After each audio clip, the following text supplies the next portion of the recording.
ആവണങ്ങാട്ടിൽ കളരിയിൽ വെള്ളാട്ട് മഹോത്സവം നടന്നത് നിങ്ങൾ അറിഞ്ഞായിരുന്നോ? ഫെബ്രുവരി 27, 28, മാർച്ച് 1 എന്നിങ്ങനെ 3 ദിവസങ്ങളിലായിട്ടാണ് ഇത് നടന്നത്. ഈ 3 ദിവസങ്ങളിൽ ഇവിടെ അലങ്കരിച്ചിരിക്കുന്നത് കാണാൻ വേണ്ടിയാണ് ഞാനവിടെ ചെന്നത്. ശരിക്കും ഈ ഉത്സവത്തിൻ്റെ സമയത്ത് ഇവിടെ വന്നിട്ടുണ്ടെങ്കിൽ നല്ലൊരു കാഴ്ച തന്നെയാണ് കേട്ടോ. കേരളത്തിൽ പ്രത്യേകിച്ച് മലബാറിലെ വിഷ്ണുമായ ക്ഷേത്രങ്ങളിലെ എല്ലാം മൂലസ്ഥാനമെന്ന് വേണമെങ്കിൽ നമുക്ക് ഈ ക്ഷേത്രത്തെ വിളിക്കാം. കിഴക്കോട്ട് ദർശനമായിട്ടിരിക്കുന്ന വിഗ്രഹമാണ് ഇവിടെ ഉള്ളത്. ചുറ്റുമുള്ള റിക്കിനസ് സസ്യങ്ങളിൽ നിന്നാണ് ആവണങ്ങാട്ടിൽ കളരി എന്ന പേര് ഈ ക്ഷേത്രത്തിന് ലഭിച്ചത്. ഇതിനെ മലയാളത്തിൽ അവനഗു എന്ന് വിളിക്കുന്നു.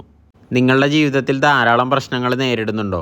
അല്ലെങ്കിൽ അതിയായിട്ട് ആഗ്രഹിച്ച എന്തെങ്കിലും കാര്യങ്ങൾ നടക്കാതെ ഉണ്ടോ? ഇതിനെല്ലാത്തിനും ഇവിടെ വന്നു കഴിഞ്ഞാൽ പരിഹാരമുണ്ടെന്ന് പറയപ്പെടുന്നു. അതുമാത്രമല്ല, ഇവിടെ വന്ന് പ്രാർത്ഥിച്ചത് നടന്നതിന് ശേഷം നന്ദി അർപ്പിക്കാനായിട്ട് തന്നെ ധാരാളം ആൾക്കാർ ഇങ്ങോട്ടേക്ക് വരാറുണ്ട്. പുരാതന കാലത്ത് ഈ ഒരു ക്ഷേത്രം വളരെ ചെറിയൊരു ക്ഷേത്രമായിരുന്നു എന്ന് പറയപ്പെടുന്നു. കേളുണ്ണി പണിക്കർ എന്നുള്ള വ്യക്തിയാണ് വിഷ്ണുമായ തൻ്റെ കളരികളിൽ ഒന്നിനെടുത്ത് പ്രതിഷ്ഠിച്ചത്. ഈ ഒരു ക്ഷേത്രത്തിൽ എല്ലാ മതത്തിലുള്ളവർക്കും പ്രവേശിക്കാം.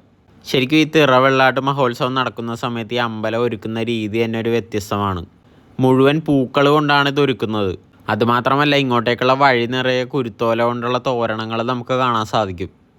ഈ തിറവെള്ളാട്ട് നടക്കുന്ന സമയത്ത് ധാരാളം ക്ലാസിക്കലായിട്ടുള്ള പല നൃത്തരൂപങ്ങൾ ഇവിടെ അരങ്ങേറാറുണ്ട്. അതുമാത്രമല്ല, പല വാദ്യോപകരണങ്ങളും ഇവിടെ ഉപയോഗിക്കാറുണ്ട്. ഈ തിറവെള്ളാട്ട് മഹോത്സവം നടക്കുന്ന സമയത്ത് വന്നു കഴിഞ്ഞാൽ പരിപാടികളെല്ലാം കഴിഞ്ഞ് വിഷ്ണുമായയെ പോത്തിൻ്റെ പുറത്ത് എഴുന്നള്ളിക്കുന്നത് നമുക്ക് കാണാൻ സാധിക്കും. നിങ്ങളിത് ഇതുവരെ കണ്ടിട്ടില്ലെങ്കിൽ തീർച്ചയായിട്ടും അടുത്ത വർഷമെങ്കിലും ഇതൊന്ന് പോയി കാണാൻ ശ്രമിക്കുക.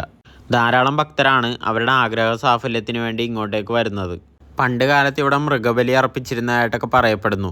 പക്ഷേ നിലവിലിപ്പോൾ ഒന്നും തന്നെ ഇല്ല. ചുവന്ന പട്ടുകളാണ് ദേവന് സമർപ്പിക്കുന്നത്. ക്ഷേത്രത്തിനകത്തേക്ക് സാധാരണഗതിയിൽ ഇവർ വീഡിയോഗ്രാഫി അനുവദിക്കാറില്ല. ഈ ഉത്സവത്തിൻ്റെ സമയത്ത് മാത്രമാണ് കുറച്ച് വിട്ടുവീഴ്ച ഉള്ളത്. അപ്പോൾ ഇതുവരെ ഈ ക്ഷേത്രത്തിൽ വരാത്തവരുണ്ട്, തീർച്ചയായിട്ടും ഒരു തവണ വരിക.